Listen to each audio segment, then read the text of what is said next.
आता बातमी आहे धार्मिक अस्मितेबाबत देशात सध्या बागेश्वर बाबांची सर्वत्र चर्चा सुरू आहे। आतापर्यंत त्यांना आवाहन देण्यात येत होतं, आता या बाबांनीही प्रश्न उपस्थित केलेल्यांनाच आवाहन दिले। बाबांना आवाहन देणाऱ्यांनाच गोत्यात आणणारा हा व्हिडिओ नेमका काय आहे ते बघूया त्या स्पेशल रिपोर्टमधून।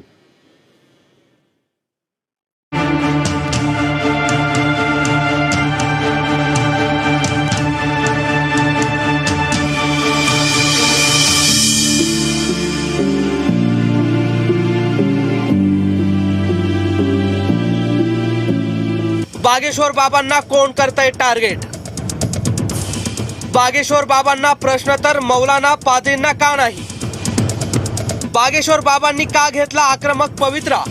हमने चूड़ियां नहीं पहनी, हम सनातन के बब्बर शेर के बच्चे हैं। हाँ? और सिंह का बच्चा सिंह होता है, गीदड़ का बच्चा गीदड़ होता। मंच से ललकार के कहते हम राम के थे हैं और रहेंगे। स्वतःला हनुमानजीचे उपासक म्हणून घेणारे आचार्य धीरेंद्र कृष्ण शास्त्री आता ऍक्शन मोड मध्ये आलेत। बागेश्वर धामचे हे बाबा आतापर्यंत स्वतःवर लावण्यात आलेल्या आरोपांवर सफाई देत होते, पण आता बागेश्वर बाबाने आरोप करणाऱ्यांनाच आरसा दाखवलाय। असं करण्यामागं कारण ठरलेत दोन व्हायरल व्हिडिओ। यात पहिल्या व्हिडिओत एक मौलाना विचित्र पद्धतीने एका महिलेवर उपचार करताना दिसत आहे। उपचारादरम्यान खेळण्यातलं एक बंदूक हे मौलाना वापरत आहे। मौलाना दावा करत आहे की बंदूक बघून महिलेच्या शरीरात असणारं भूत शरीर सोडून धूम ठोकेल। या बंदुकीला हट्टी भूत प्रेतही घाबरून पळतात। तर दुसऱ्या व्हिडिओत एक पाद्री एका मुलीला स्पर्श करून तिची पीडा मिटवण्याचा दावा करताना दिसतोय। उपचाराच्या नावावर पाद्री मुलीच्या खासगी अंगाला पण स्पर्श करण्याचा प्रयत्न करतोय। आता या दोन व्हिडिओला ढाल बनवत आचार्य धीरेंद्र कृष्ण शास्त्री यांचे भक्त सोशल मीडियावर फिरवत आहे। या व्हिडिओच्या आधारे हे भक्त बाबांच्या विरोधकांना आव्हान देत आहे, ज्यानंतर बाबांनी उत्स्फूर्तपणे आक्रमक प्रतिक्रिया देताना 3 गोष्टींचा उल्लेख केलाय। माझ्यावर प्रश्न निर्माण करणारे पाद्री आणि मौलींवर का बोलत नाही? धर्मांतरणाचा विरोध केल्यामुळेच मला लक्ष्य केलं जात आहे। हिंदूंची घरवापसी केली म्हणून मला टार्गेट केलं जात आहे।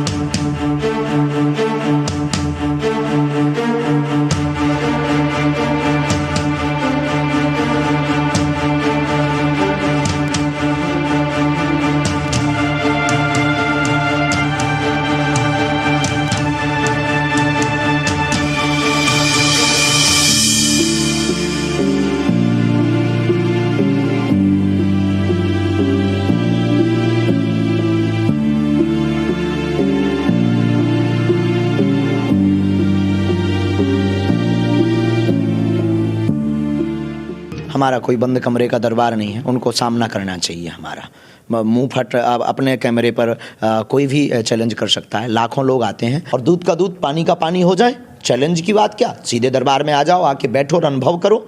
लाखों लोग आते हैं, उनसे पूछो। बागेश्वर धामचे पीठाधीश्वर आचार्य धीरेंद्र कृष्ण महाराज यांना आता अनेक आव्हानं मिळत आहेत। महाराष्ट्रातल्या अखिल भारतीय अंधश्रद्धा निर्मूलन समितीनं आव्हान दिल्यानंतर छत्तीसगडचे मंत्री कवासी लखमा यांच्याकडून सुद्धा बाबांना खुलं चॅलेंज आला आहे। छत्तीसगडमध्ये होत असलेल्या धर्मांतराबाबत बाबांनी केलेल्या वक्तव्यासंदर्भात या मंत्र्यांनी आता बाबांना खुलं चॅलेंज दिलं आहे। मात्र यावेळी बाबा जरा आक्रमक पवित्र्यात असल्याचं भासतंय। ते छत्तीसगड मधल्या रायपूर मध्ये स्थान मांडून बसले आहेत आणि त्यांच्यावर प्रश्न उपस्थित करणाऱ्यांना त्यांनी स्पष्टपणे सांगितलंय की मी कोणत्याही परीक्षेसाठी तयार आहे।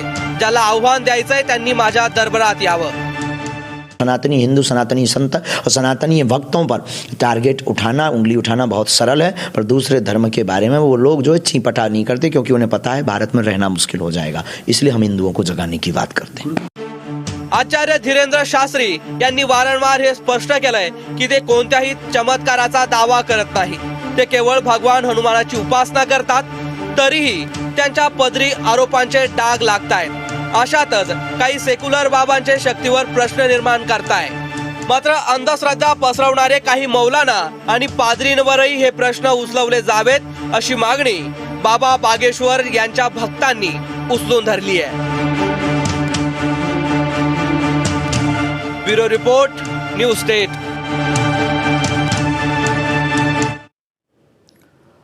तर अनोळखी व्यक्तीचं नाव गाव ओळखण्याची शक्ती प्राप्त असल्याचं सांगणारे बागेश्वर बाबा गेल्या काही दिवसापासून वादांच्या भोवऱ्यात सापडलेत. दिव्य शक्तीनं चमत्कार घडून आणण्याचा दावा करणारे हे बाबा नेमके कोण आहेत, ते काय करतात आणि देशभरासह महाराष्ट्रातूनही या बाबांना आव्हान का दिलं जातंय, बघूया त्या स्पेशल रिपोर्टमधून.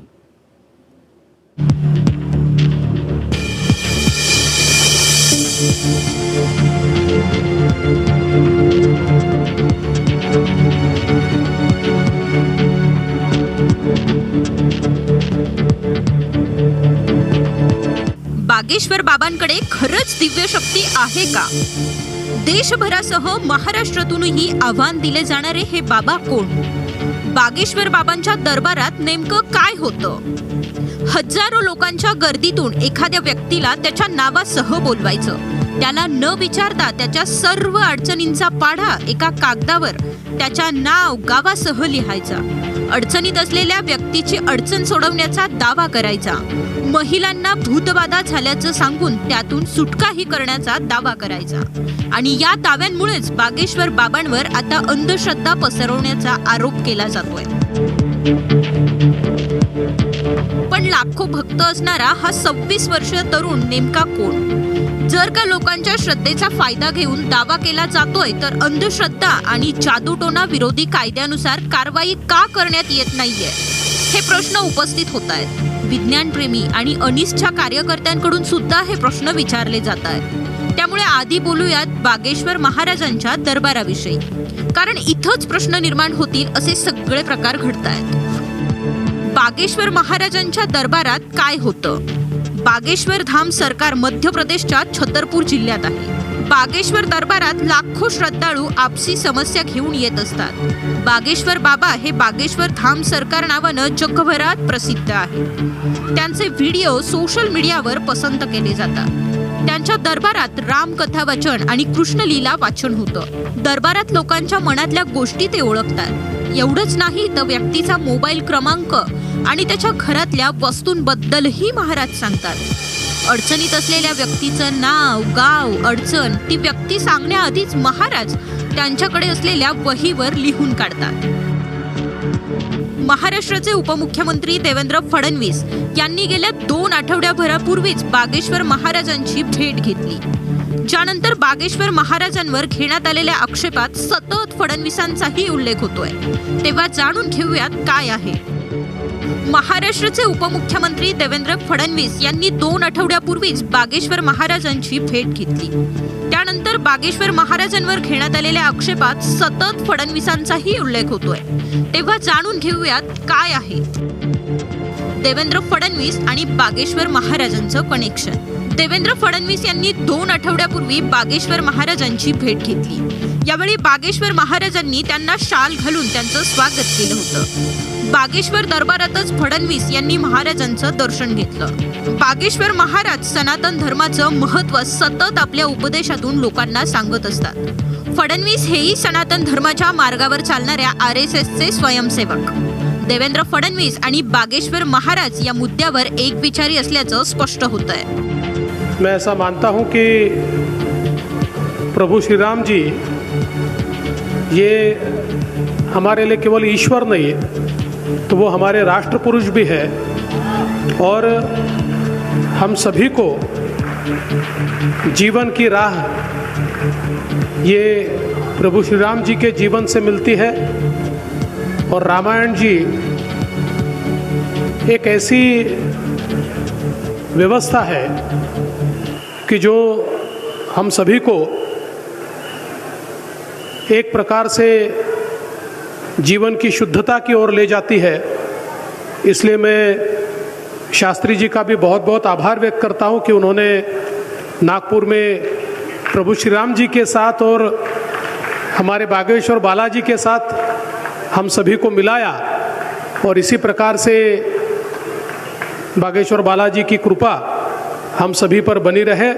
बागेश्वर महाराज हे मध्य प्रदेशातील बागेश्वर बालाजी यांची भक्ती करतात. पण त्यांचं खरं नाव काय, जाणून घेऊयात या महाराजांची पार्श्वभूमी. कोण आहेत बागेश्वर महाराज? पंडित धीरेंद्र कृष्ण शास्त्री. 4 जुलै 1959चा जन्म. कथावाचक आणि आचार्य. मध्य प्रदेश बुलंदखेडच्या छतरपूर जिल्ह्यात बागेश्वर धामचे पीठाधीश्वर. शिक्षण अवघं 12वी. दैवी शक्तीमुळे लोकांच्या मनातील गोष्ट ओळखू शकण्याचा दावा. सनातन धर्माचा प्रचार करणारे बागेश्वर महाराज उर्फ पंडित धीरेंद्र कृष्ण शास्त्री हे सध्या अडचणीत सापडलेत. नागपुरात दरबारात केलेल्या दाव्यांवरून अंधश्रद्धा पसरवण्याचा त्यांच्यावर आरोप लागलाय. अंधश्रद्धा निर्मूलन समितीचे श्याम मानव यांनी त्यांना हे चमत्कार माध्यम आणि तटस्थ जज पॅनल पुढे करण्याचं आव्हान दिलंय, ज्यावरून सध्या बागेश्वर महाराजही आक्रमक पवित्रा घेत ज्यांना शंका असेल त्यांनी दरबारात यावं असं म्हटलंय. Bureau report, news state. तर अनेक राजकीय घडामोडींसोबत सध्या राज्यात बागेश्वर महाराजांच्या वादानंही लक्ष वेधलंय. आचार्य धीरेंद्र कृष्ण उर्फ शास्त्री बागेश्वर महाराज यांच्याशी राज्यातली अंधश्रद्धा निर्मूलन समिती भिडली. एरवी रामकथेतून संयमाचा पाठ पडवणारे महाराजही अनिसच्या आव्हानानंतर काहीसे आक्रमक पवित्रा दिसून आलेत. या सर्वांच्या सुरुवातीला मात्र बागेश्वर महाराजांना नियोजित वेळेच्या आधीच नागपूर सोडावं लागलं. असं का घडलं, नेमका काय आहे हा वाद, जाणून घेऊया त्या स्पेशल रिपोर्टमधून.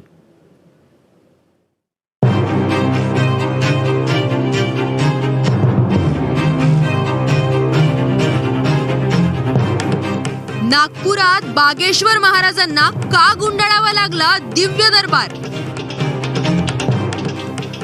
अनिसाचे श्याम मानव यांनी बागेश्वर महाराजांना दिलं आव्हान.